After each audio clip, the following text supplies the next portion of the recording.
দেখুন জমজমের পানির এখানে তারা কীভাবে বসে হতেছে দেখছেন, কতটা নিট অ্যান্ড ক্লিন। এই যে সব ভাইরা খুব কষ্ট করে এটা পরিষ্কার করে।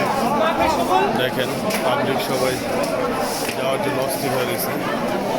এই হাজিদের সুবিধার জন্যই এই যে পরিষ্কার পরিচ্ছন্নতা।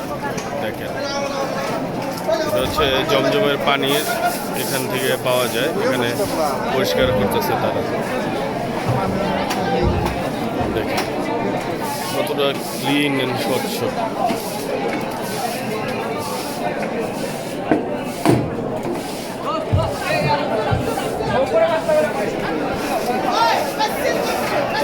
উনি হচ্ছে তদারকি করতেছে, তাড়াতাড়ি করো তাড়াতাড়ি করতে বলতেছে। এই দেখেন